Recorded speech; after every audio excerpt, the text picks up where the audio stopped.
16-കാരിയെ വീട്ടിൽ നിന്നും കടത്തിക്കൊണ്ടുപോയി ദിവസങ്ങളോളം കൂടെ താമസിപ്പിച്ച് ബലാത്സംഗം ചെയ്ത പ്രതിക്ക് ജീവപര്യന്തവും 10 വർഷം കഠിന തടവും 3 ലക്ഷം രൂപ പിഴയും ശിക്ഷ വിധിച്ച് പത്തനംതിട്ട അതിവേഗ സ്പെഷ്യൽ കോടതി ജഡ്ജി ഡോണി തോമസ് വർഗീസ്.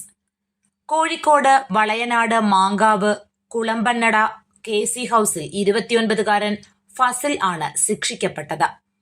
പിഴയടച്ചില്ലെങ്കിൽ 9 മാസത്തെ കഠിന തടവ് കൂടി അനുഭവിക്കണമെന്നും പിഴത്തുക ഇരയ്ക്ക് നൽകണമെന്നും വിധിയിൽ പറയുന്നു. പത്തനംതിട്ട പോലീസ് 2022 രജിസ്റ്റർ ചെയ്ത കേസിലാണ് വിധി.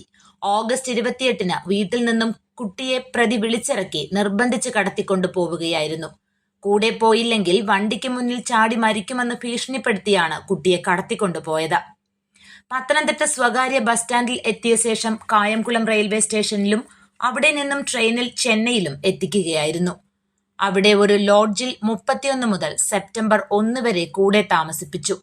പിന്നീട് വേറൊരു സ്ഥലത്തെ ഒരു വീട്ടിലേക്ക് മാറ്റി.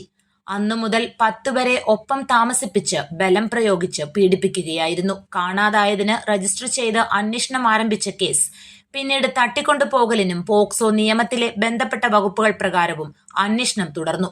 അന്നത്തെ പത്തനംതിട്ട SI ജ്യോതി സുധാകരാണ് കേസെടുത്ത് അന്വേഷണം ആരംഭിച്ചതും പ്രതിയെ പിടികൂടിയതും. പിന്നീട് പോലീസ് ഇൻസ്പെക്ടർ ജിബു ജോൺ അന്വേഷണം പൂർത്തിയാക്കി കോടതിയിൽ കുറ്റപത്രം സമർപ്പിച്ചു. പ്രോസിക്യൂഷന് വേണ്ടി public prosecutor advocate Roshan Thomas ഹാജരായി.